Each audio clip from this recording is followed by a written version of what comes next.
All right, you are watching Good Morning Nigeria on NTA network service. Now, let's go business. Global ginger market exceeds $6.82 billion projection as middlemen decried low supply of hides and skins amid high demands. Details of these and more as we bring in Comfort Amudu for business news.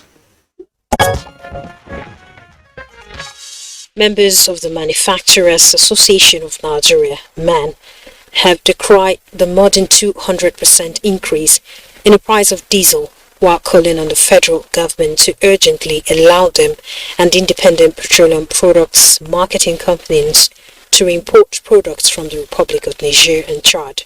They are appealing to the government to immediately open a post in the axis in order to cushion the impact of the supply gap driven by high cost of diesel.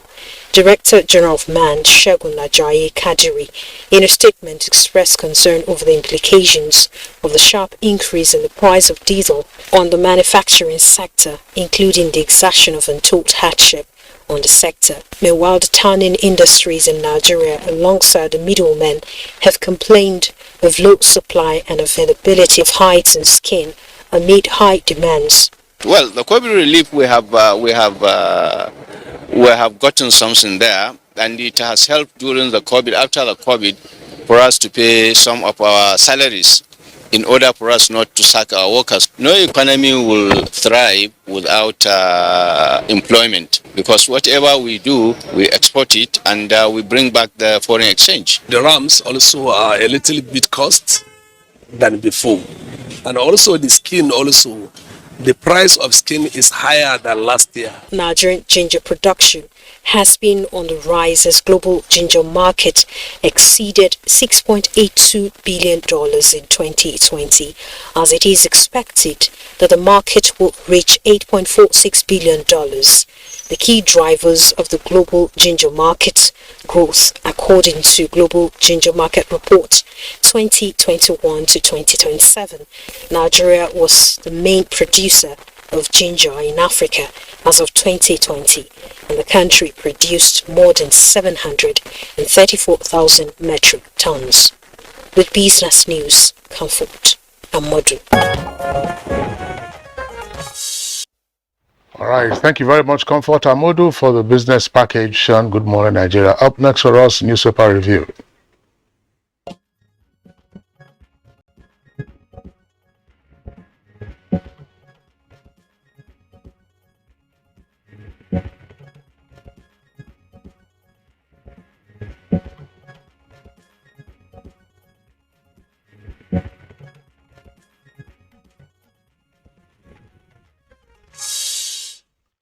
All right, we now have Bayo Tebi, our reviewer, here with us today, as always. Good morning, Bayo. Good morning, Killian. Good morning, Kinsley. Good morning, Nigeria.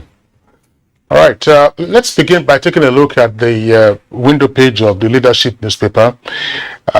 We, of course, begin with stories above the nameplate and then come straight down to a few of the other items there on the cover page. Federal government orders contractor to complete 194 Yola Mubi Road project. Voluntary asset declaration. Federal government goes after tax defaulters. And then below the name flag, low remittances mar state's enactment of pension scheme.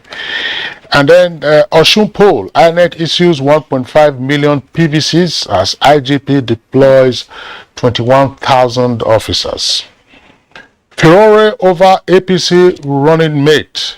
That's the kicker. Muslim ticket recipe for more crisis. Northern Christians warn.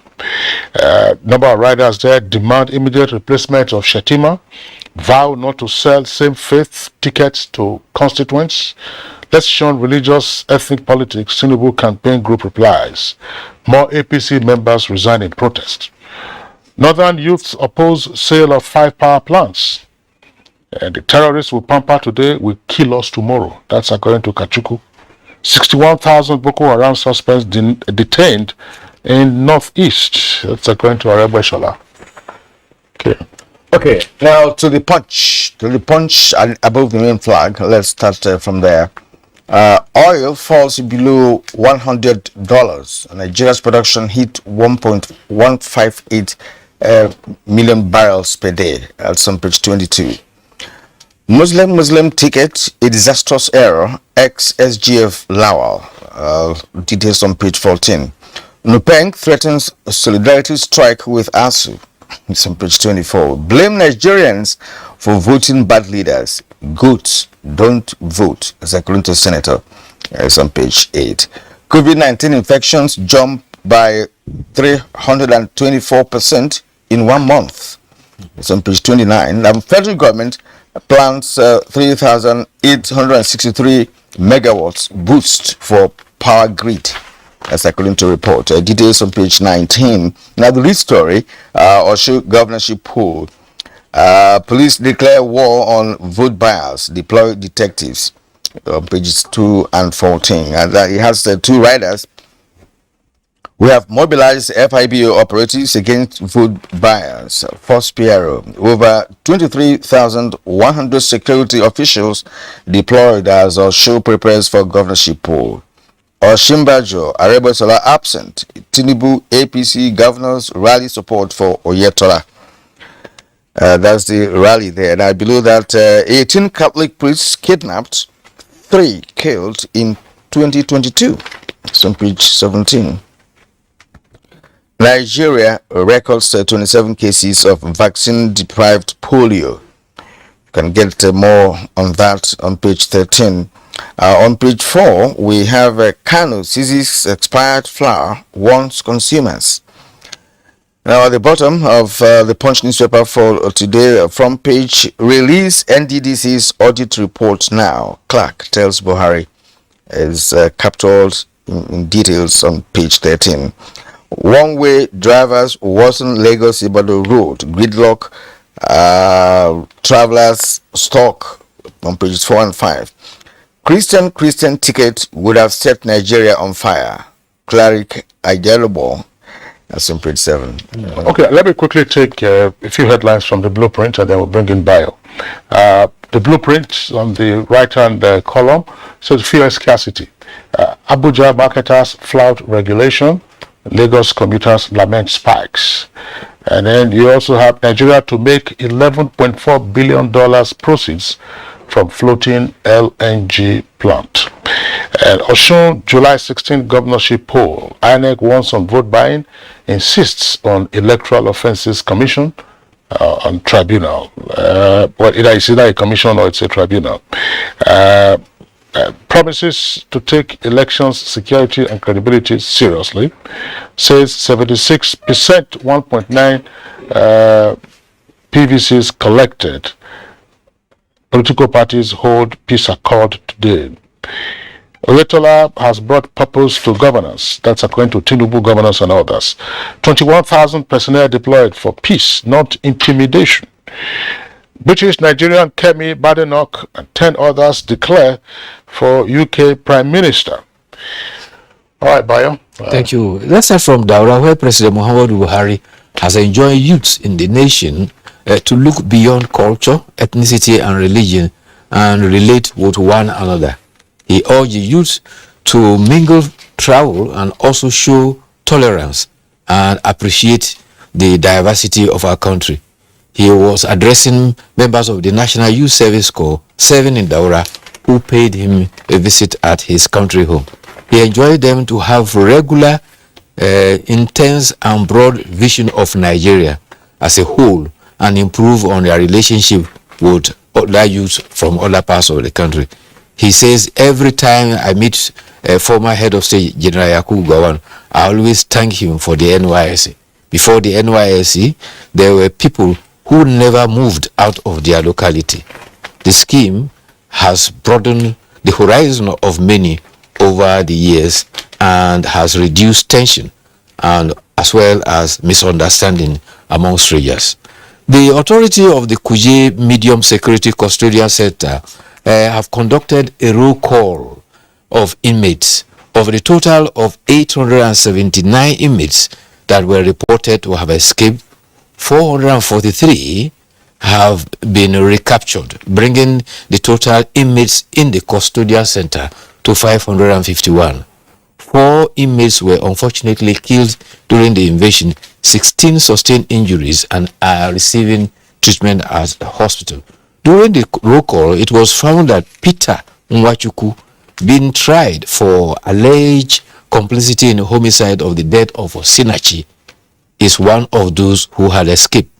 He was remanded at the Kuje Custodial Center following the trial from a court. But I also read, I don't know if that's right. Osinachi's husband is in custody. She's in the custody. That she This is reported in the blueprint. So this is another I don't know. The blueprint, I have leadership here. Leadership at page 10 is reporting Kuje jailbreak, page 10. That we can't get to that for you to see it on the screen. Osinachi's husband, Wadume, you remember the alleged kingpin kidnapper from Taraba, still in custody. okay. Yes, Osinachi's husband is there, and then Wadume is also there in custody, plus other high-profile prisoners or awaiting trial detainees who are still in custody.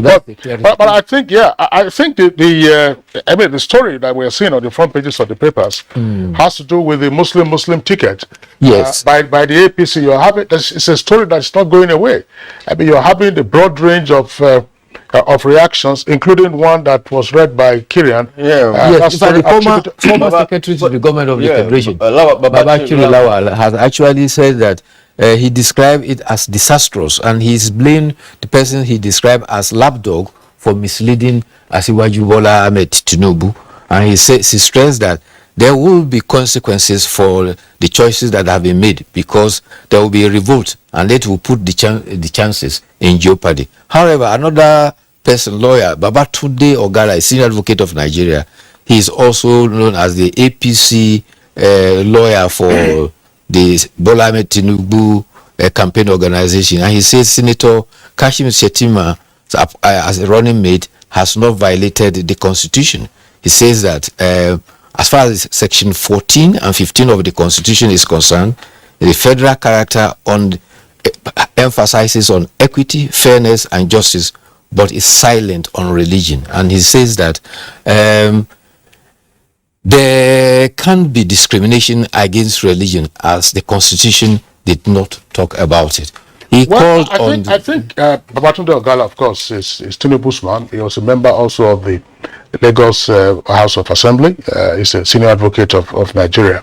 But the comments being made, Babachiri Lawal is Tinubu's man. In the first instance, he comes from Adamawa State, and he was secretary to the government of the Federation until he ran into a storm over projects in the northeast of the country.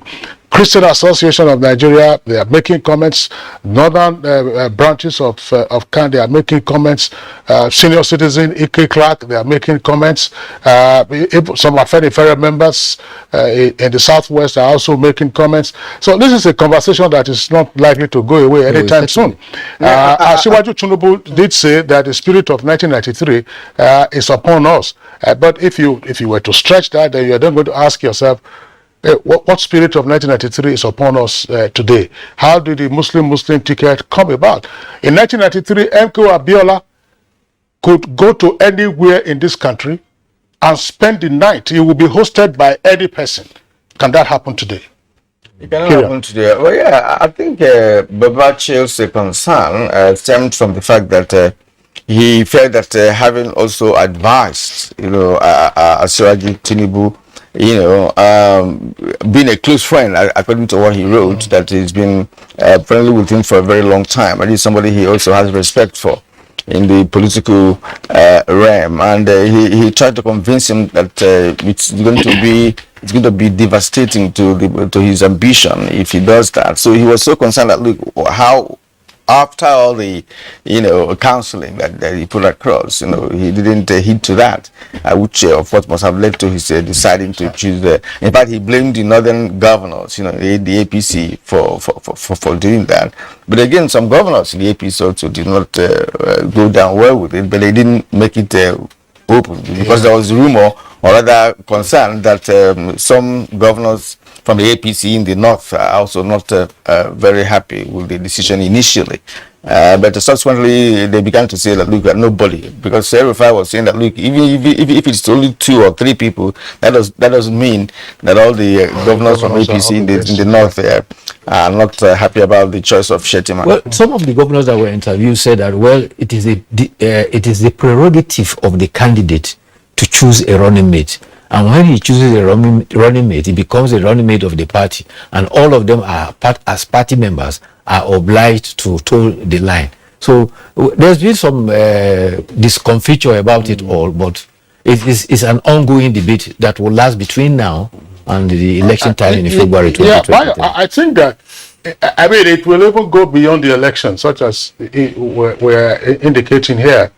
Because, look, if the ticket succeeds, excuse me, if the ticket succeeds, then almost at every turn, you're going to have complaints and protests to say, oh, this was done because it is against, it is not a situation where you had a Christian voice that was on the table. I mean, Christians are a significant population in the country, and already from what we have seen in our country over the years, there's a consistent balancing act so that you take care of all there are interfaith dialogue groups all across the country. Everything doesn't have to be in the constitution. That's right. Allowed. Britain has no written constitution. They're operating on norms and values of society. And it has been there for decades, if not. One thing that puzzles me is that there are 18 political parties that are potentially going to contest the election.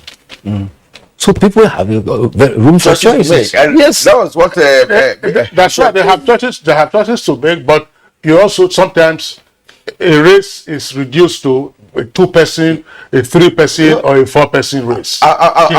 What Bishop Kuka said was that, look, that shouldn't pose any problem. You have choices to make, right? So why would it be a problem? That is his own perspective to that. And if you recall, this issue was first raised during the primaries of the All Progressive Congress at the Eagle Square.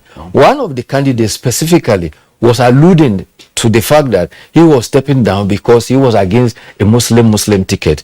And he was alluding to the fact that already the People's Democratic Party had a presidential candidate who is a Muslim. So the APC should not have a candidate that is also a Muslim. So politicians, I don't know. Politicians will always argue from their perspective, or that gives them advantage. Selfish interest. These are not interest, because the strategy here is that to have more Muslim northerners in terms of population. That if you get a Muslim VP, they're going to win. It's just a strategy to win election. Well, the PDP has a Muslim presidential candidate, Atiku Abubakar. I mean, let's say, assuming that's the case, and nobody can say that is on his own a pushover, as it were. The Labour Party has a running mate as from the north who is a Muslim. So it's a complicated issue. Just the point is, whoever wins, assuming it's a Muslim ticket, so that in the course of your governance, you don't get pestered or disturbed by claims that you are doing this because you want to suppress and oppress other religious groups. All right, gentlemen. Yes, we let's conclude this conversation. Bayo, yes. Thank you. I know you have much more to tell us, but time is not our friend. About Australian elections specifically on Saturday, there's a special personnel sent to monitor and arrest people who indulge in vote buying. And that is if they are not going to be involved too in the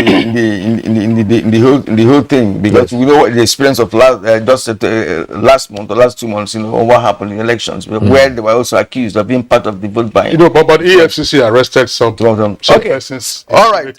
We call it today. Bayo, thank you indeed for coming as always. We'll see you again tomorrow. All right, so on to Good Morning Nigeria. We'll take a short break now. When we return, we shall be dealing with the 2 topics we have earlier promoted.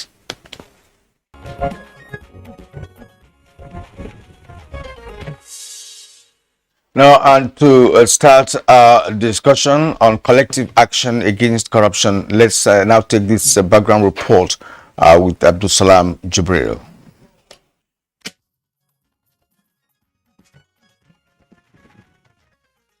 According to Transparency International, corruption is defined as the abuse of entrusted power for private gain.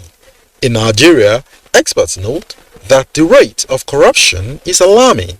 They insist that over the years, it has affected every aspect of public life, business investment, and standard of living. They also emphasize that corruption cuts across different sectors that includes the police force, educational institutions, political institutions, health, energy, and many other sectors. The United Nations Office on Drugs and Crime estimates that close to $400 billion was stolen from Nigeria's public accounts from 1960 to 1999, and that between 2005 and 2014, some $182 billion was lost through illicit financial flows. Corruption not only fosters more corruption, it also weakens societal values of fairness, honesty, integrity, and common citizenship, as the impunity of dishonest practices and abuses of power or position steadily erodes citizens' sense of moral responsibility to follow the rules in the interest of wider society. Over the years, Nigeria has sought to tackle corruption through governance-based measures that includes public financial management, anti-corruption laws, establishment of various agencies tasked with preventing corruption and punishing those who engage in corruption. However, a fair amount of success has been recorded so far. Some experts advocate innovative and complementary approaches to foster a comprehensive shift in deeply ingrained attitudes to corruption at all levels of society. Others advocate collective action in the fight against corruption that involves all stakeholders and citizenry in the Nigerian project. How can this be achieved, and how much will it help towards mitigating corruption in Nigeria? Guest on the program will be speaking on collective action towards tackling corruption in Nigeria shortly.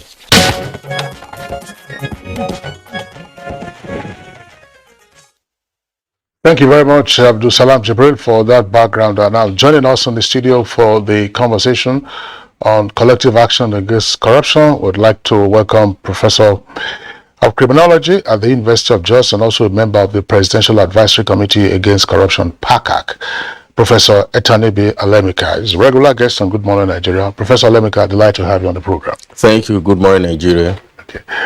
Also joining us via Zoom, if we can reach his Zoom.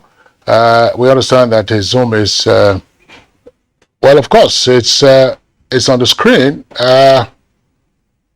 It's on the screen. So that's Professor Sadiq Rada. Professor Rada, another professor of criminology. He is the executive secretary of the Presidential Advisory Committee Against Corruption. Professor Rada, we are glad to have you this morning.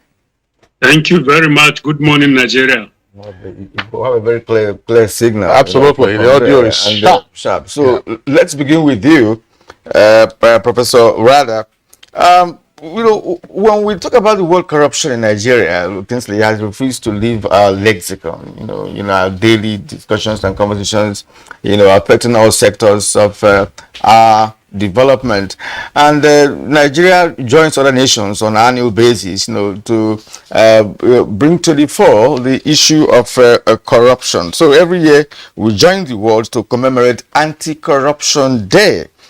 So far, how have we fared, in terms of fighting corruption? What is your assessment of how the fight has been over the years, in fact, for decades now? What is your assessment of this fight against corruption that has refused to leave the fabrics of the nation's development? All very good morning, Nigeria. Thank you very much for this opportunity. I must say that with the coming of this government, we have seen a lot of action regarding the fight against corruption. Like you are aware, the government promised to fight corruption, improve security, and improve the economy. And since the coming of the government, if we take the reality on the ground, you see that a lot of progress has been made. But you will ask yourself, what are the indicators? There are many indicators that will convince everyone that with the coming of this government, a lot of effort has been made to fight corruption. This includes arrests, prosecutions, convictions, introduction of technology, a lot of reforms in the public and private sector, involvement of the civil society organizations in the fight against corruption, reforms in the judiciary, recovery of looted funds, collaboration with our international partners. So a lot of water has passed under the bridge in the fight against corruption in Nigeria, and I must say we have achieved a lot. Even though we keep saying we have achieved a lot, I keep saying that we are not where we were, but we are not where we want to be. We have made modest progress, but we have a lot of work to do. Clearly, there is simply no agency of government, no anti-corruption agency, no single individual or media outfit that can fight corruption effectively and successfully in any country, not only in Nigeria. Therefore, we feel collaboration, cooperation, coordination, concerted efforts by all critical stakeholders is necessary, very important, and is something that must be done to make sure we get rid of corruption in Nigeria. And that's why, as a country, we feel happy that the African Union marks the AU Anti-Corruption Day on the 11th of every July in each year. We partner with them, we encourage them, we try to keep hope alive. Without fighting corruption, Africa will never ever be stable. You can see what illicit financial flows is doing to Africa. You can see what safe havens in the United Kingdom, in Europe generally, in America, in Canada are doing tonight to Africa. Therefore, African continents must rise to the occasion. African leaders must rise to the occasion. Battling corruption is an active ingredient in making sure that we have an Africa of our dream. Without fighting corruption, we'll continue to have problems in our continent, and that will be bad for our people. So I must say, we have made modest progress. We are still battling corruption. It's work in progress, but I must tell you, we have achieved a lot based on the facts on the ground. Never mind all these sensational media reports by especially Daily Trust, which is just watering. Go and look at the statistics. 2015 to date, use what is universally accepted as statistics for measuring progress in the fight against corruption. You will see that Nigeria has made modest progress, but I must admit we have a lot of work to do. All right, Professor Rada, thank you very much for your initial response to our question. And we'll bring in Professor Etanibi Alemika and to take up from where you just left off, namely that progress has been made in the fight against corruption, institutional reforms, arrests, prosecution, conviction, and so on and so forth, and some of the numbers that, of course, could be available if one digs deep. But there's still a lot of work to do, as Professor Rada says. Let's look at just one aspect of that work to do. How much public support is there now in the fight against corruption? I mean, it's a couple of years ago, you could hear anti-corruption on the lips of virtually everyone on the street. But today, is it the same thing? And if it is not, why is that so?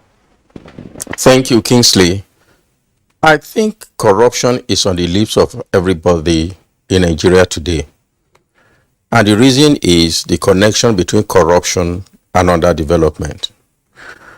Nobody is going to deny that economically we're not doing well today. Nobody is going to deny the fact that most Nigerians wake up and they are stressed and they are concerned about living. And most of this can be attributed to corruption. So in that respect, Nigeria are very conscious that their plight is related to corruption.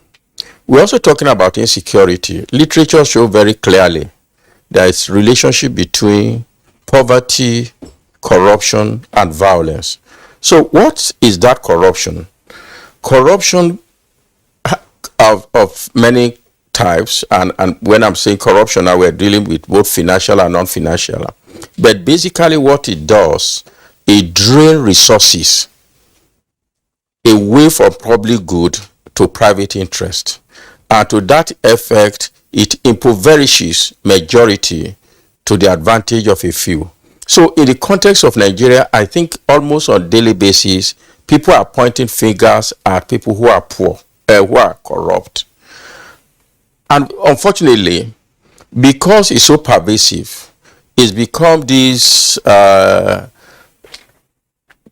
almost this giant monster that we almost feel helpless, we cannot confront. So people are actually resigning from fighting corruption. That's why it looks as if it's not on the lips of Nigeria. But I think it is still a major issue today. I think also part of the issue we have today is about corruption. And I talk about helplessness, is the inconsistency in the fight against corruption itself. And in recent times, we found also discouragement. But unfortunately, almost everyone in Nigeria is a beneficiary of corruption. When I give a lecture, I ask who has not benefited from corruption. And you find people, because we think of corruption in many dimensions, and people say, oh no, I haven't. And I know a minister who said he's never received a bribe. Not receiving a bribe is not that you are clean of corruption, because there's also nepotism. And nepotism is actually more destructive than financial corruption, in the sense that it replaces competence, values with anything goes. And so Nigerian institutions today are weak because of corruption. So that's the dimension. Corruption is worldwide, and I think another dimension for us in Nigeria is other countries where people steal, they invest within that economy. So when there is no poverty as a result of those investments, many people do not wake up remembering corruption because they have a job, they can live a decent life. Of course, resources are being distributed through corruption. So in our case, when people steal in the morning, in the evening, they're in Dubai or other foreign countries. So these are the various dimensions of corruption in our setting. Now ask, are we fighting it? I think rather has said from government view perspective what government is doing. But again, there is nowhere in the world where the government alone can fight corruption, because corruption is actually about a norm. It's about a behavior. It is about values. And these are the most difficult problem to solve. When you have erosion of values, erosion of norms, the reorientation for proper norms can be very difficult and can be long-term investment. So in our own case, like I said, everybody hopes one day I will benefit corruption. And all this you are seeing about politics, about it must be my own. Yesterday I was watching Osun Rally. What we thought was a slip of tongue had actually been dramatized, now become a popular notion. Emilokan, it's my turn. Your turn to do what? I think it's Emilokan to jali, to steal. So when that becomes ingrained in our politics, in our economy, in our social life, then we're in trouble. So even the notion of fighting corruption by government alone, government will use law. So it's now realized that law enforcement alone cannot fight corruption. If it can, the avalanche of law and legal institutions and agencies we have in Nigeria, we shouldn't be talking about corruption today. But the more law we have, the more agencies we have, the more we are confronted with this monster called corruption. It is in that context that the idea of collective action actually came up as a new paradigm shift in the last decade. All right. There are some points, that you raised, which is very, very important, and that, like Professor Radat also, bear his mind on some of those points. And that is to say that from his explanation, it appears that corruption is endemic. Corruption is practiced in virtually all the institutions established by government, and it's not just that it's healthy in those institutions, but it's that it has also crept into the judiciary, which of course, put the nation, in a kind of almost a disaster to the level of the fact that we have such accusations and all of that at the highest echelon of the judiciary. So what are we not doing right in terms of this fight against corruption? When my colleague was talking about corruption is not in the lips of Nigerians, he meant that, look, that people are not speaking against it as it's supposed to be. We used to have the days of why we're against indiscipline. It's in everybody's lips. Everybody tries to practice it. So we're not taking the fight against corruption to the level where many Nigerians are aware. Is it because many are benefiting from that? Because even when you're not an authority and you're benefiting from somebody who is in authority, who has the power to dish out money and all of that, you're also benefiting from corruption. So what are we not doing right with respect to the fight against corruption, irrespective of the fact that we know we have the graft agencies who are directly responsible for that? What are we supposed to also be doing as citizens of this country in the fight against corruption? Yes. Well, frankly speaking, there are quite a number of things that are not being done in this country which are motivating corruption. One of them is the almost failure of the family to inculcate the right values in the children. Many people believe whatever children can go and get and bring home, so long as it's material, is going to benefit the family, people accept it. That's a major problem. Secondly, parents, in most cases, have failed to be parents because sometimes implicitly or explicitly they support their children into activities that are nefarious. That's a big problem. Secondly, schools, primary schools, secondary schools, universities have become affected. Thirdly, people are religious in Nigeria, we say, but we are very ungodly. Religion is just a fantasy. People profess religion, but in practical terms, they don't go about practicing what the religion has said. A combination of these three major factors have crashed Nigeria: families, schools, and our religious sector. Added to that is the failure of the media in Nigeria to conduct what is called investigative journalism. Very spurious allegations, very wild assumptions, very unfounded statements, like we read almost simply because you are a journalist does not give you the license to simply castigate a government, a people, a nation, a country, the young people. Being a journalist is not a license to simply say whatever you want to say. You should say what you want to say, but back it up with facts. So we have big problems. Then we have the collapse of the judiciary. Then if you look at what is happening in Nigeria, many people, with the coming of this government, they felt that fighting corruption simply begins and ends with the president and the vice president. Ministers are not doing what they're supposed to do. The National Assembly is not supposed to do is not doing what it's supposed to. Then go to the governors, go to the local governments. Look at our commissioners, look at our state assemblies, look at our permanent secretaries, look at our directors, assistant directors. All these people must play a role in the fight against corruption.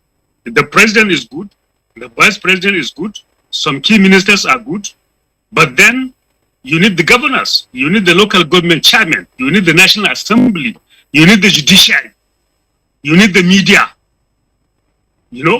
So for people to assume that, for me, fighting corruption simply means having good ministers, even though I am bad, is simply counterintuitive. You must be able to do what is right in your very small space. As a lecturer, I must go to the class on time, deliver on my mandate. As a banker, you must do what is right.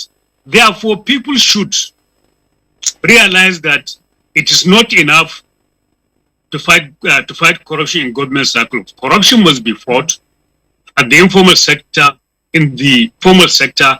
Corruption must be fought collaboratively. Corruption must be fought individually. People in this country must have integrity. We make a lot of noise in the media. We write a lot. We make high-sounding statements. But when the chips are down, we are asked to do certain things. We fell. We refused to do it. I have said it consistently that a majority of Nigerians lack integrity. Integrity is why you do what is right, even nobody is watching you.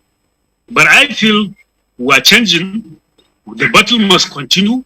There is no going back. No matter what it takes, let's continue to battle corruption. We should not accept the label and stigma that Nigeria is corrupt. We shall never and ever accept the stigma that our country is corrupt.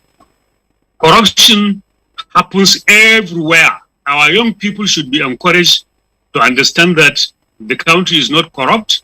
It can be better for us, but we all have to work very hard. Before the coming of this government, corruption was a pandemic in Nigeria. Now it is endemic. We hope as time goes by, corruption will become infectious. It's our duty to help, to participate, to contribute, to change our soul, to search our conscience, and see what is it that we are doing. Professor Rada, thank you. Thank you indeed. If time warrants it, we're going to return to you.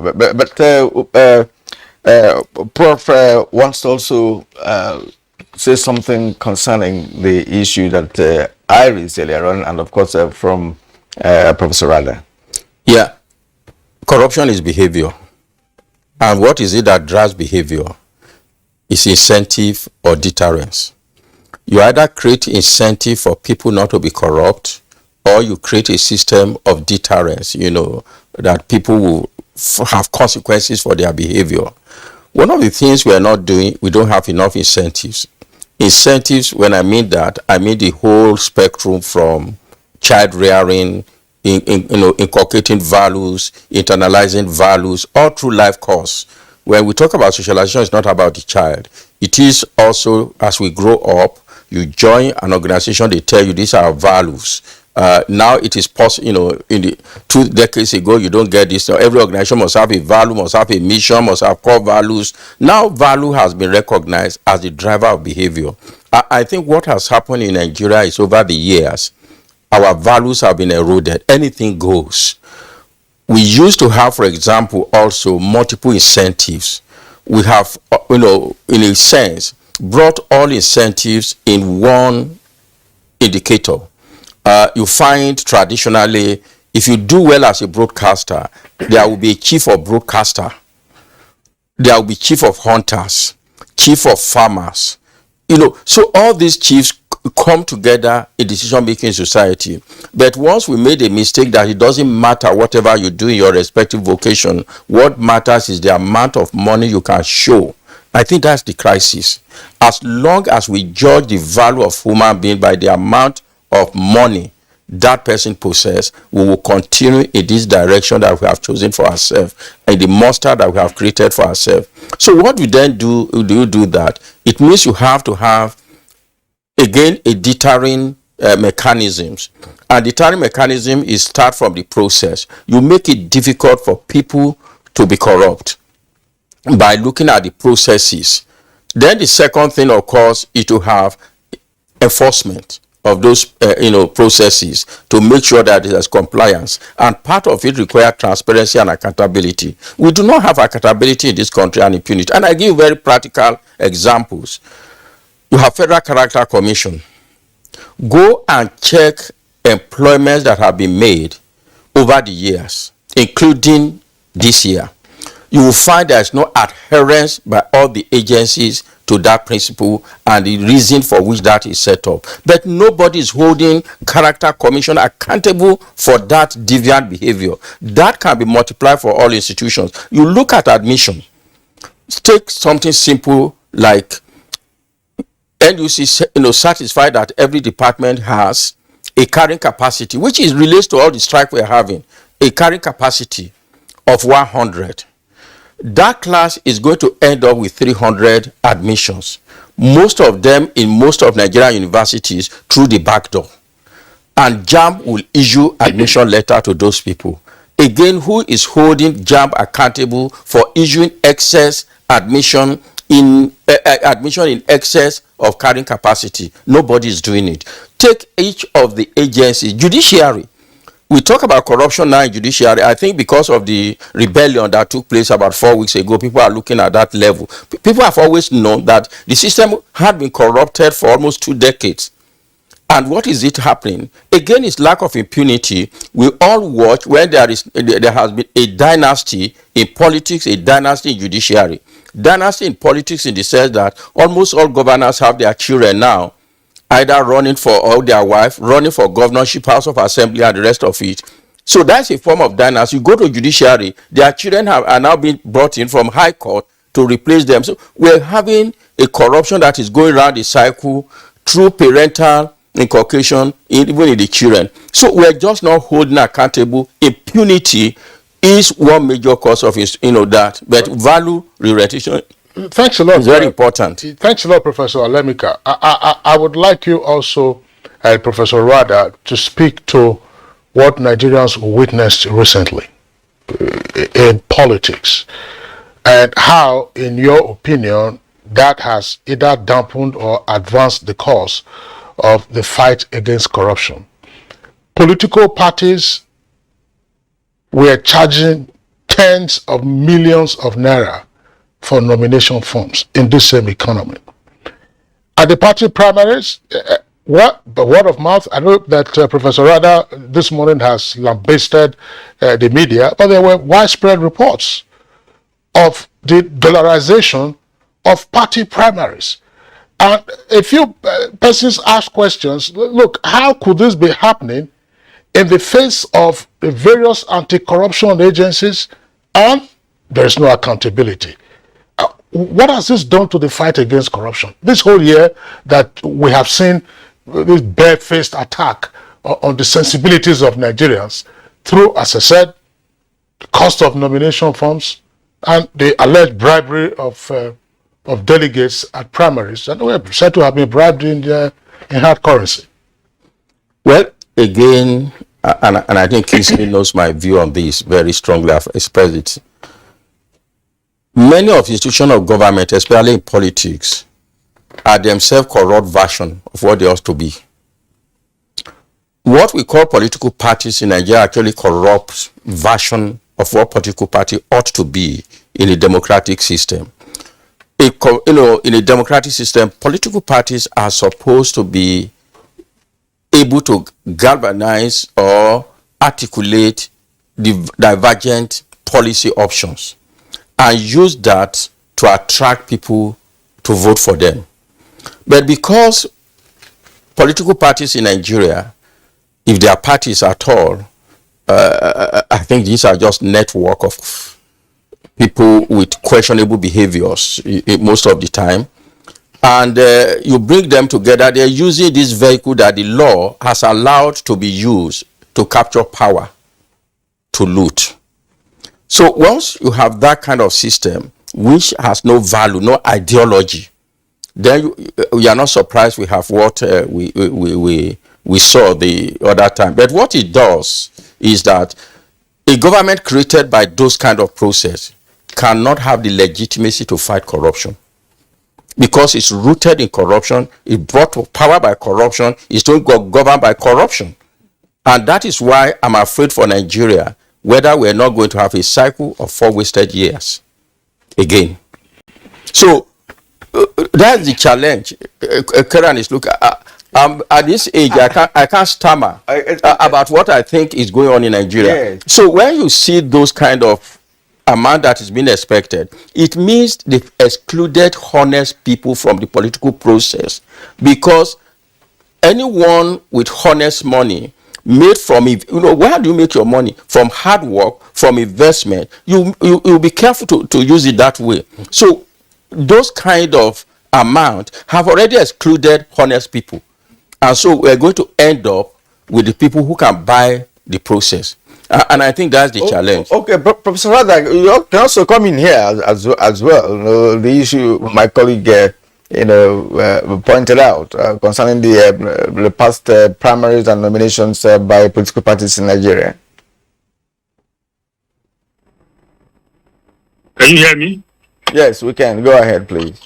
Yes, frankly speaking, it's very disappointing the way our political parties have monetized the entire process. And I feel very strongly that if we really want to have a democracy that is beneficial, not something like a company, like a private sector company, then INEC must be supported to ensure that the process is demonetized. Frankly speaking, where people are asked to pay as much as 50 million, 100 million to purchase a form, 20 million to purchase a form, 10 million to purchase a form, is just counterproductive. But this is something that no government agency alone can do. That's why I always encourage civil society organizations to come in and ensure that they support INEC and they support the political parties to make sure that resources do not determine who becomes a flag bearer. Money over monetization of our politics will derail the entire process so much so that people are going to concentrate on spending their money, getting to the office, then not rendering service to the people. And that will create more social unrest in this country and in the continent as a whole. I feel the influence of money and the way we are taking it, sometimes we have turned it into something to be laughed at. We keep saying, is it delegate tea you want or ASU tea you want? You see, very serious matters are turned into mockery in Nigeria. This delegate issue should be taken very, very seriously. Monetization of our political process should be taken very, very seriously, because this is what produces the leaders. And if somebody who wants to occupy an office has to spend through their noses to get to the office, then tell me how they will go and perform. So I believe we should put this on our national agenda, that we must do whatever it takes to reduce the influence of money in our political process. And that one should begin with especially INEC. But INEC alone cannot do it. It has too many, problems that it is confronting. It is reforming, it is improving. Therefore, to add this one and expect 100% result from it alone will not be easy. But civil society organizations like Yaga Africa, like CISLAC, like HEDA, all these civil society organizations that are active should come and support INEC. They should also work with political parties so that we have a system that is, fairly not monetized. Of course, there has to be money, but this kind of influence of money will only make the country even more corrupt. And those who are credible, who are honest, who are sincere, who can perform, who can deliver, will naturally be excluded for many reasons. One, many people don't feel comfortable going to spend money to get to office. Because if you really want to go and serve, why do you have to buy the position? Secondly, many people don't even have the money to go and compete. So this one is serious. Let's not be mocking the issue. Let's take it very seriously. It's something that will consume our country if we leave it unchecked. All right, Professor Rada, thank you very much. I see the perspective that you have brought in. Again, getting civil society organizations, getting INEC, and so on and so forth. But corruption, depending on the way it happens, if it's a financial dimension to it, it's an offense. It's a criminal offense. And yes, even though citizens also have powers of arrest, but the powers are limited. And there are specific agencies of government that could deal with this. This is not a fresh issue, because we had a conversation around this on Good Morning Nigeria to say, look, where were the anti-corruption agencies? I mean, could they be embedded? Were there arrests that were made? If arrests were not made, how come the perpetrators were able to evade the searchlight of the anti-corruption agent? How did they get under the radar, as it were? And yet, it was an open conversation as to what was playing out. I mean, Professor Alemika, I know you made the point about saying this now has already excluded competent persons, but we already have a broad range of of nominations across the lines. And according to the law, these are the persons that will stand for election. So what does that's why I asked the question at the beginning, after my colleague posed the initial question. Namely, why are we not hearing this on the lips of Nigerians? Anyone who witnessed that kind of scandal, as some described it, how would you want the person to be a champion of anti-corruption when the law itself or the agencies have not responded appropriately? Prof. Nigeria has no problem doing that and still be an anti-corruption champion. Yeah, that's part of it, because we no longer have conscience in the usual way that discriminate between good and bad. It's pragmatism. Anything that works is okay. So for those who are involved in it, like young people say, they've hammered. It's an opportunity, and they've exploited that opportunity. There was a cartoon that came up that week when they were, dollarizing the whole thing. And they asked a young boy, what do you want to become when you are old? He said, I want to become a delegate. And, when I keep returning to question of value, what are young people saying from communities, from rural areas? When we're talking about, we're focusing on Abuja. This thing started in the village. Ward delegates were purchased. To local government delegate, they were purchased. To state delegate, they were purchased. Then to the national delegate. So we're actually taking corruption to the rural communities. That's why the muted voice we're talking about is happening. Because we have actually normalized corruption in almost every relationship. So I don't know, if we don't deal with value that is repugnant, that sees corruption as repugnant, we're not going to go where. For example, outside of formal structures, which probably that's the only way it can happen, but it's also a difficult route. If instead of joining which amongst the Alibabas will be president, and there's a movement to say, look, if you know that somebody is corrupt, don't vote for them during the election. Don't vote for that party. It may not happen in the first election, but over 2-3 elections, maybe we'll have a change. I think it's working outside of the formal structure and begin to mobilize citizens. What we're doing for now is to mobilize within and verbalize the things within the formal structures. There must be a group of people who are themselves probably not seeking power, but feel that corruption shouldn't be a driving force in our society, and begin to, reorient people in that direction. When you refer to why, incidentally, unfortunately, the context has changed. The context has changed.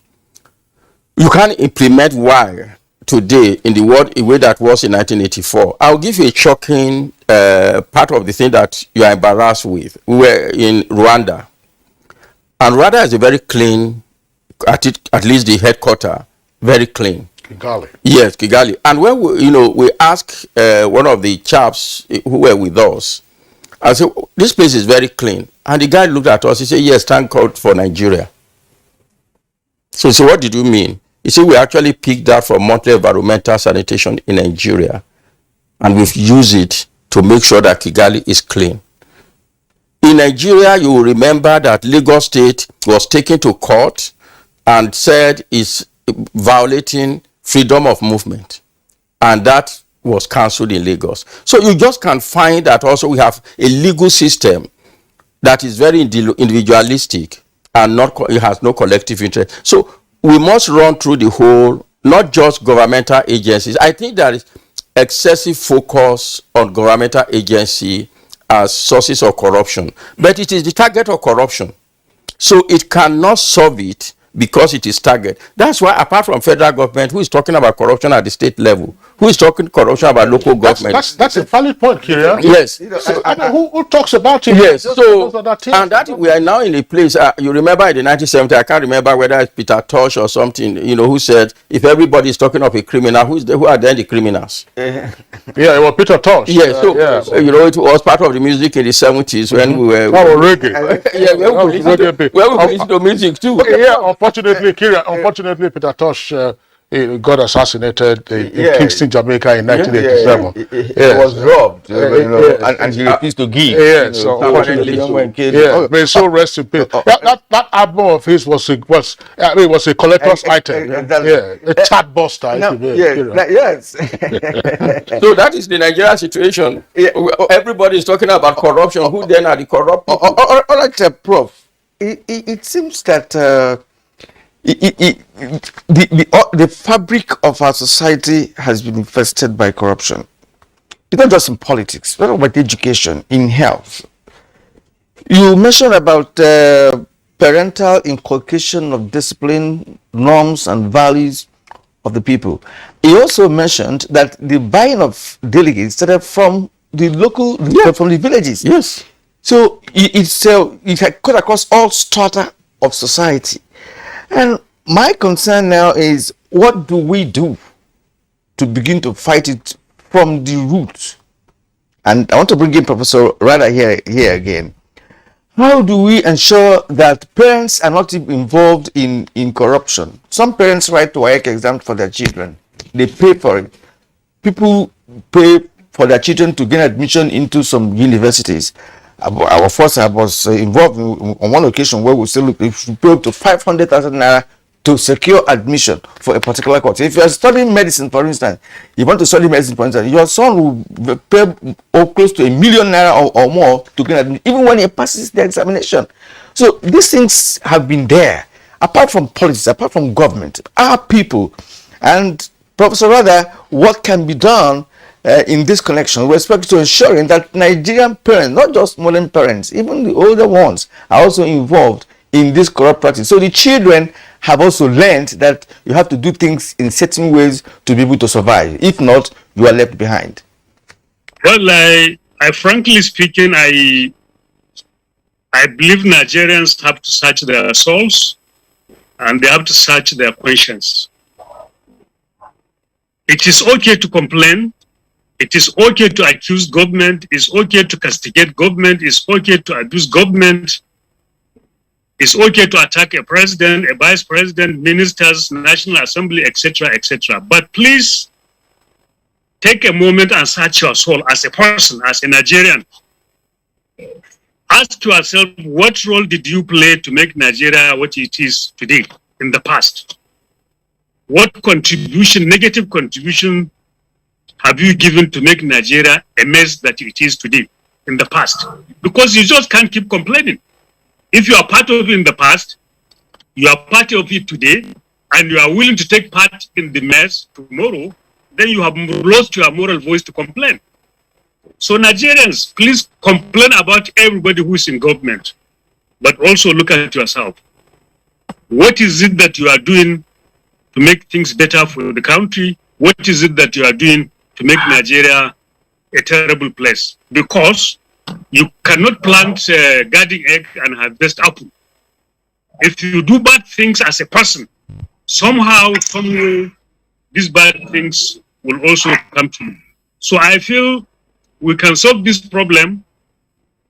Like we have been saying, there must be a elite consensus. The elite in the country are intensely involved in competition for money, competition for power, competition for positions, competition for nearly everything. And along the line, the country and ordinary Nigerians are suffering. So let us have a genuine conversation regarding the behavior of the elite. Without that, there will be problem. There will continue to be problems. Secondly, every one of us must take personal responsibility. EFCC, ICPC, NFIU, Code of Conduct Bureau, the Nigeria Police Force, Custom, Immigration, all of them cannot police us in our homes. They cannot be everywhere. So people must have some value. You must have some self-respect. That's why you have education. That's why you are an adult. That's why you are a parent. As an adult, as somebody with certificates, with degrees, don't tell me that you have to be scared by ICPC, EFCC, or Code of Conduct Bureau for you to know what to say. So we must take personal responsibility Let us be satisfied that what is wrong, even if everybody is doing it. What is right, even if nobody is doing it. So commit to ourselves to do what is right, no matter the consequences. Commit to ourselves to shun what is bad, no matter the consequences. Without that, we'll continue to have this problem. So elite consensus is very good. Personal responsibility is very good. Then parents must be parents. Teachers must be teachers. Religious sector must be religious sector. Commercialization of life in Nigeria is taking its toll on our country, and we must stop it. All right, Professor Rada, thank you very much. We're getting pressed for time now. Let's come back to Professor Alemika. Professor Alemika, very quickly, you talked about inconsistency in the fight against corruption. Well, of course, a number of gains have been recorded. What is this inconsistency and how might it be overcome? Very briefly. Well, thank you. Let me just, if you give me 3 minutes, one minute. No, 3 minutes. No, we won't be able to do that. Okay. Instead, I will give you 20 seconds for each of the items. Okay. So we actually say collective action is the topic of this discussion. Unfortunately, we've not had time to deal with it. What is happening in collective action globally is this realization that government cannot fight corruption alone. So industries are making commitment that in construction we will not offer bribe. In banking we will not offer bribe. And this is becoming the movement over the last decade. I wish we actually have opportunity to have, because yes, because that is one way we might begin to. There are codes by different sectors of society operating, and they enter into it amongst themselves: construction, finance, banking, manufacturing. So that's the collective action, that we're talking about. Finally, in terms of what we need to do, it was Claude Ake, the late Claude Ake, who said the problem with Nigeria is the people who have responsibility to solve the problem are the cause of the problem. That's the crisis in Nigeria today. The people have responsibility. We're talking of dollarizing. It's vote buying. Why are we chasing those women that are collecting 10 naira on the election day, but we are not chasing people who collected $20,000?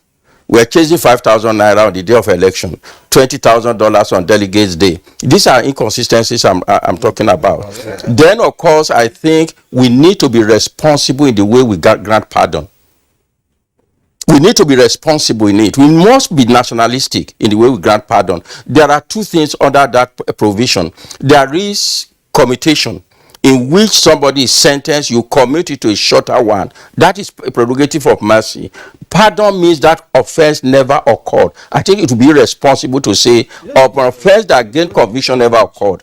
These are part of the inconsistencies. Yeah, that is to say, Professor Alemika, that is to say, in the case of corruption convictions, there should be no pardon, which is a legal fiction that erases the conviction in the first instance for an offense. It should never happen. It should never happen. Yes, you can commit as an act of mercy for on ground of health, on ground of age, but not to say the crime never occurred. Occurred, that's right. Professor Etanibi Alemika, regular guest on Good Morning Nigeria, and Professor of Criminology and member of Presidential Advisory Committee Against Corruption. We'd like to thank you for being our guests on the program this morning. And via Zoom, we were joined also by another regular guest on Good Morning Nigeria, Professor Sadiq Rada, another Professor of Criminology and Executive Secretary of PACAC, as the Presidential Advisory Committee Against Corruption. As we know, this is an ongoing conversation. At some other time, we'll have the opportunity of examining in broader details some of the elements of the collective action against corruption. Yes, very important because of time we were unable to even delve into the areas of the religion, the role of leaders, religious leaders, prosperity preachment, and so on and so forth. And the fact that, as recognized, Nigeria has the highest cost of construction. Road contracts are inflated. So if you have that collective action, what would the industry itself be made to self-regulate? To self-regulate and then obliged to do.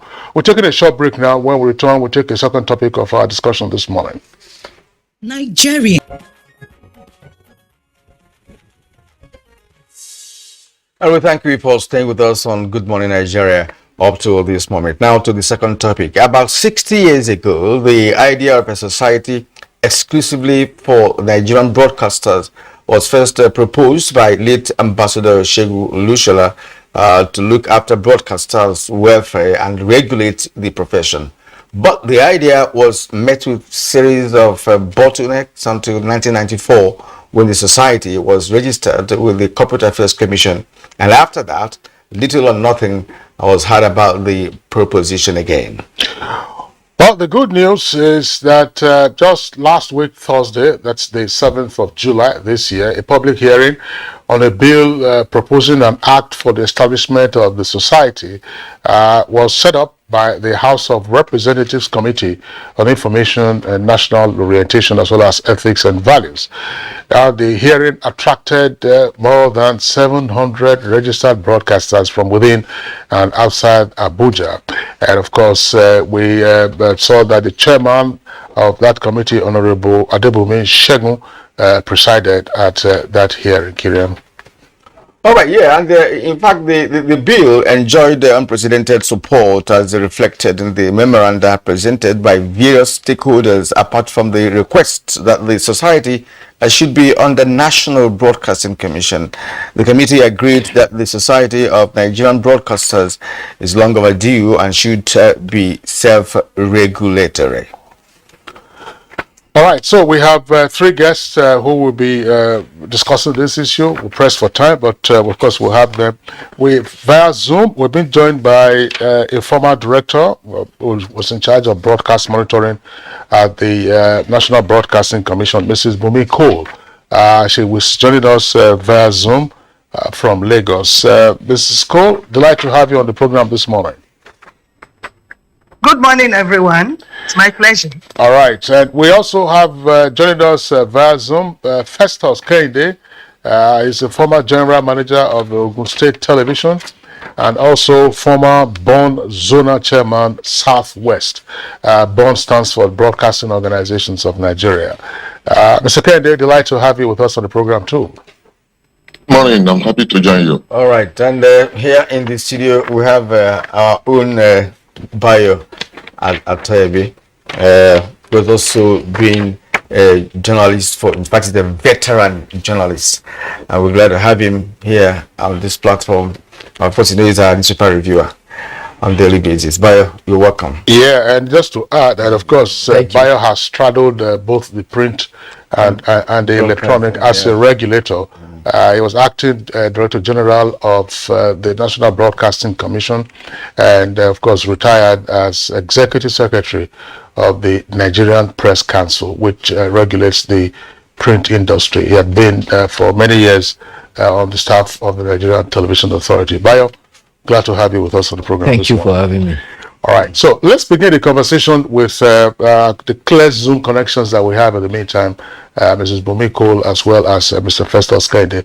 Mrs. Bumi Cole, Society for Nigerian Broadcasters, or Society of Nigerian Broadcasters, is it an idea whose time has come?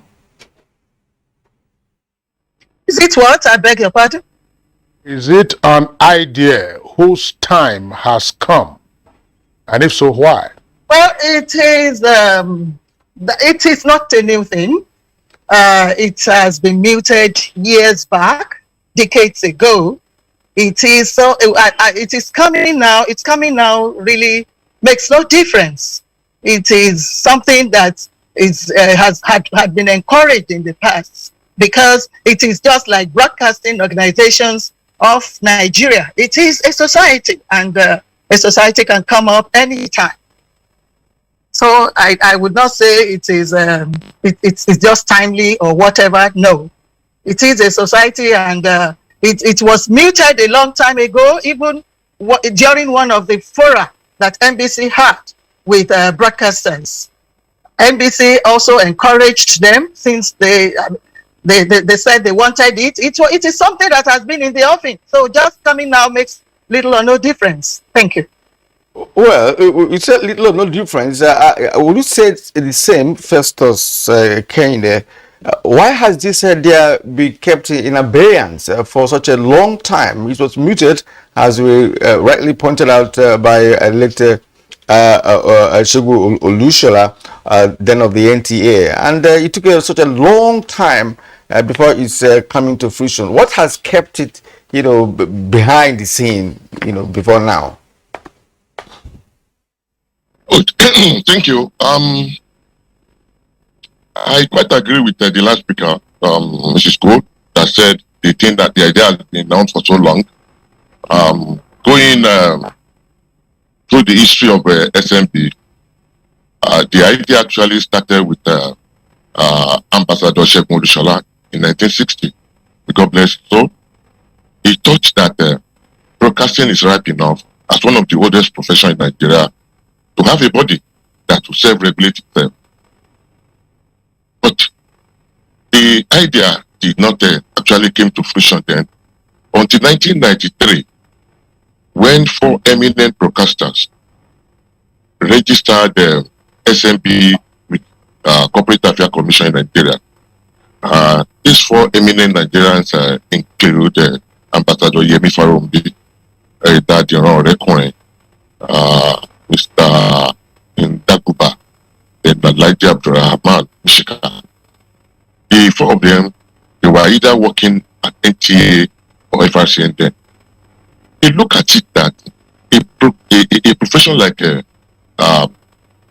broadcasting, practicing broadcasting for so long, needs a body to coordinate the activity and conduct of the professionals. You can imagine that it is only in broadcasting in Nigeria that we don't have a body regulating the practitioners. And with the proliferation of media industry in Nigeria, it has become an outcome affair. That is the more reason why it is important to have such a body now. A body who can provide a platform for broadcasters to meet, to discuss, to share knowledge, to review their profession in line with current trends, to see what is lacking in the profession and see how to go into it. Let me point this out from the beginning. The SMB is not out to regulate media industry, but to regulate the practitioner, to provide a self-regulating body for conduct and ethics of the profession. Again, we have to bear it in mind that broadcasting is a multidisciplinary profession that welcomes so many professionals into it. But for them to be knowledgeable enough in the fundamentals of broadcasting, we need a body that will conduct training, seminar, workshop, to refresh and upscale their knowledge to be relevant to the current trend in broadcasting. Hence, the idea now to have this body. Like I said, the body has been registered with TSC, but there's no legal backing for the body. And that is the purpose of that public hearing at the House of Rep. They are supposed to provide a legal framework for it, so that whatever we have been doing will be in line, not only with the Constitution of Nigeria, but with all relevant laws existing before it. And I think we have taken the right step by going to that extent. The public hearing was well attended by the veterans and the who is who in broadcasting industry. And I think if you look at it as of today, ICANN is well, accountancy profession is regulated in Nigeria. Public relations is well regulated in Nigeria. And so on, medical profession and so on. We cannot continue to sit on the fence. We are being the one promoting other professions, but we cannot even regulate ourselves. Hence, we have so many dunks, so many infringements on even the NBC code, because those who are practicing it are not professionals. There's no guide, there's no ethics to guide them to behave properly.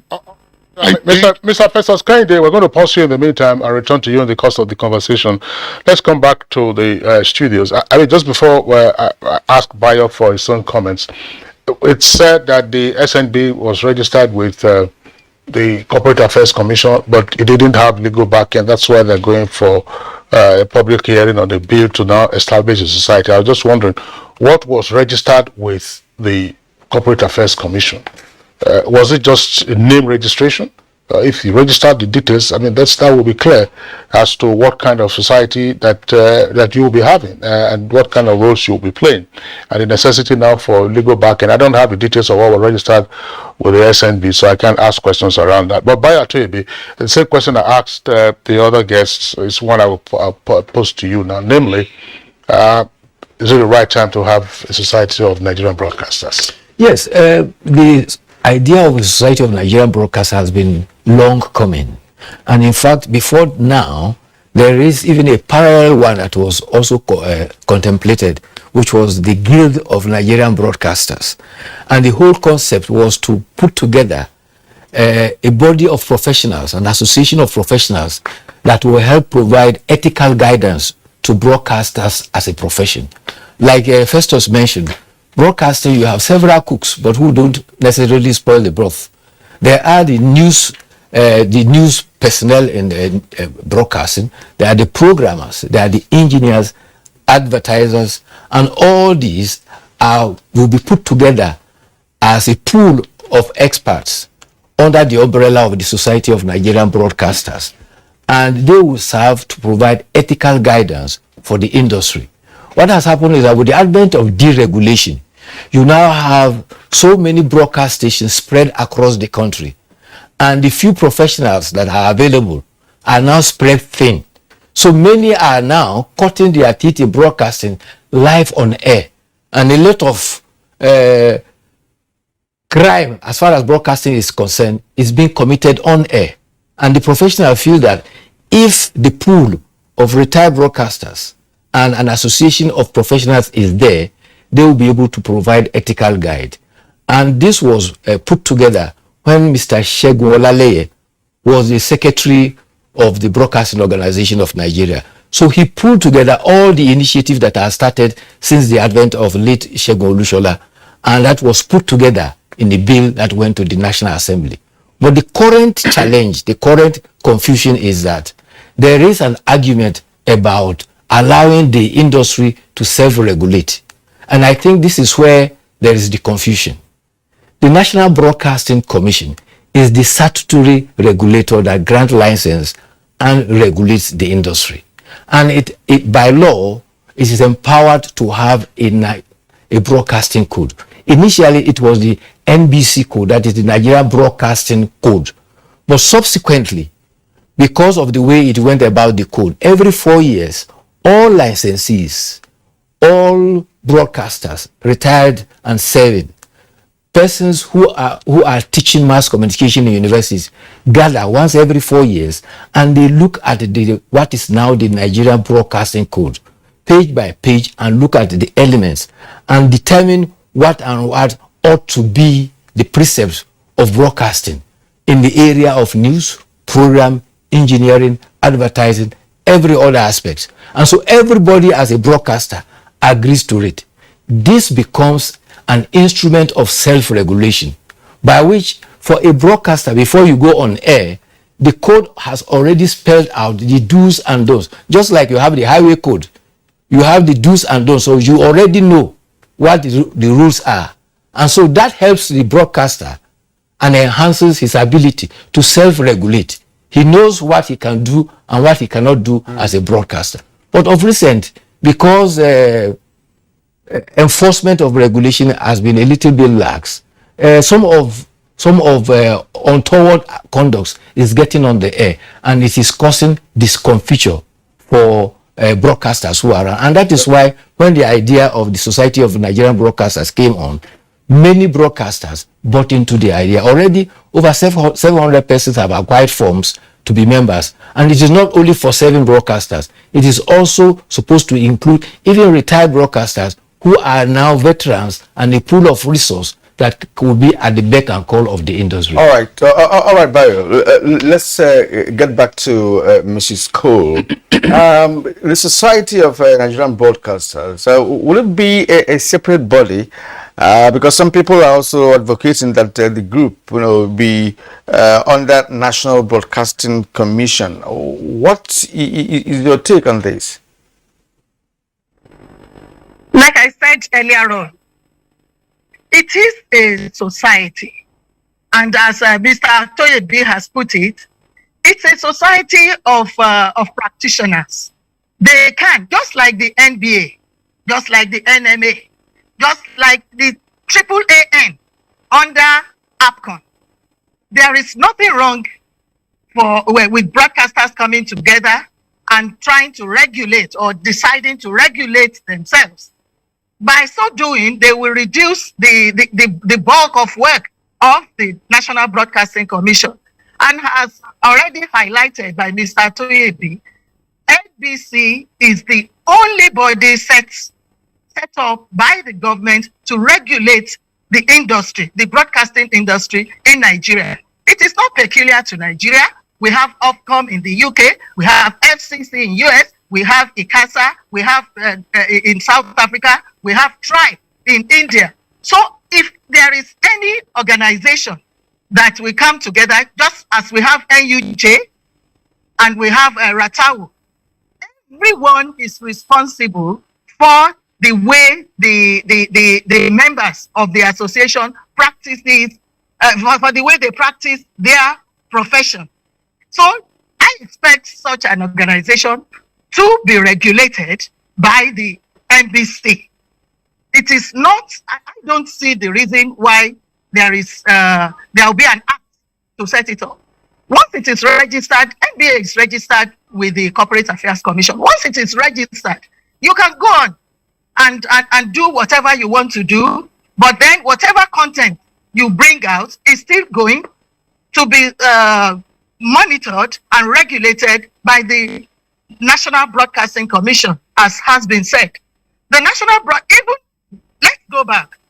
The NTA, the FRCN, I know that they used to have their internal monitoring organs.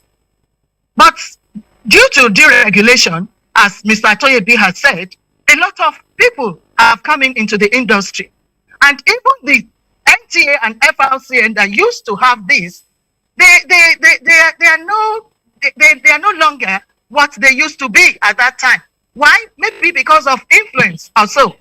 So we expect that people, members of the Nigerian Society of Broadcasters, or Society of Nigerian Broadcasters, they regulate themselves and do that which is right.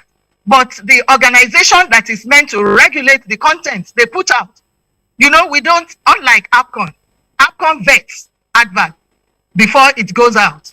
But NBC, what NBC does is when you put up a content and we see that it breaks the rules that were put out not by NBC, and that is why it is not called NBC code.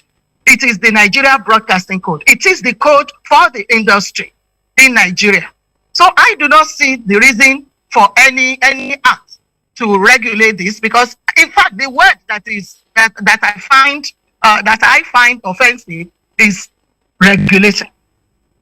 There cannot be two regulators. Thank you very much, Mrs. Bumi Cole, for the points that that you have raised. I think that we need some additional conceptual clarification to these issues. Now, the fact that broadcasting was deregulated in 1992 meant that you now have many more private broadcasters in radio and television. But my question is going to Mr. Festus Kehinde for the remainder of the time that we have for this conversation. Exactly what is intended for the Society of Nigerian Broadcasters? What kind of body, what kind of legal entity or otherwise is envisaged? Well, it appears that it is not intended to be, say, a trade union, because you already have RATAU, you already have NUJ dealing with those aspects, and persons who are in broadcasting belong to that. And then those, of course, what exactly is intended? Because is it something, what is the best analogy? Let me put it that way, because I've been scrambling in my head to understand what the Society of Nigerian Broadcasters intends to be. Take engineering. Yes. You have Nigerian Society of Engineers. Yes. And then you have the current which is the Council for the Regulation of Engineering in Nigeria. Take medicine. Medicine was mentioned a while ago. You have the NMA, which is the Nigerian Medical Association, and then you have the Nigerian Medical and Dental Council. Now, this council, either for current or for medicine, and the pharmacists also have theirs, by the way, Pharmaceutical Society of Nigeria, and then the Pharmacist Council of Nigeria. If you are a regulator, it means that you are the one that will admit members into the profession. You are the one that will also undertake disciplinary measures in the case of infraction and so on and so forth. You will also be setting up standards and all that, monitoring and so on and so forth. So what is intended for the Society of Nigerian Broadcasters? And how does this square with the current duties of the NBC? Thank you. There's no conflict at all. Broadcasters recognize the fact that NBC is set up, excuse me, to regulate broadcasting industry in Nigeria, and that is why they registered, provide license, monitor the activities, monitor the equipment, and even the content. But who regulate the content providers? Those who build the content, the producers, the cameramen, the whatever, who are all other professions that are there. We are very lucky in broadcasting industry in Nigeria. Like you said, we have broadcast engineers, we have marketers, we have advertisers among us, we have even some other professions among us. But there is no body to say, oh, if these are people who should do this or who should do that. Or if you fail to do it, we punish you. Let me give you an example. If there's an infringement against NBC code, the station will be punished. It is not the producer or the newscaster or whoever that committed the offense that will be punished. Because NBC cannot punish his staff. NBC can punish the station. They can fine the station. They pay penalty. But we are saying, if these people have been well trained, if they can share knowledge, if there's a forum for workshop training and seminar to say this is the way to do this job, in spite of the privilege of media industry in Nigeria or broadcasting industry in Nigeria, we will be regulating ourselves. We will minimize some of these infringement against the code itself. We are to collaborate with NBC. We are not in conflict with them. We are not even saying we are going to regulate the media industry. We are saying we want to regulate practitioners. That is a sort of a coordinating body for professionals. Okay, first of all, sorry, we're just battling with time here, but you have made a point. The society is going to be dealing with individual practitioners, professionals, and not the body itself, and not the licensees. Yes, licensees themselves. For instance, NBC can discipline NTA, for instance, and the Society of Broadcasters cannot do that. It doesn't have the power to do that. But again, they also have to regulate the individuals who practice the profession. That's what I got from him. Further clarifications. I think they should be. Because when you have the profession, the body of SNB providing ethical guidance, it helps enhance professionalism for broadcasters. But the Broadcasting Commission that grant license ensures that the code of ethics, which is the bylaw for you to broadcast, is complied with. And it serves as an instrument of self-regulation. The NBC does not say, look, you are about to broadcast this, don't broadcast. That will be prior restraint, that is censorship. It is after you have broadcast and they have noted that it has violated the code, then they come to you. It's a kind of fire brigade thing. So that's where the difference is. Okay, so it should not be in conflict with the role of the National Broadcasting Commission. Yeah, okay. Well, Keenan, I mean, just we are signing up our guests now. The issue I raised had to do with licensing. The Nigerian Medical and Dental Council would normally admit you, that's to say, induct you into the medical profession. And if you misbehave, a complaint can be filed against you at the council, and it has a tribunal that will sit and try you and discipline you, including loss of license. I think we need another program on this very topic for us to clarify these issues, because people have to have an understanding of what the society is all about, what it tends to pursue, what are the strategies for the society. Because again, the issue of salaries and the general remuneration of broadcasters. That's trade unionism. That's trade unionism. That's what Ratau handles. Yes. Okay, at this point, I'd like to thank you. Bye, Atayebi. Thank you very much. Thank you indeed for being here this morning.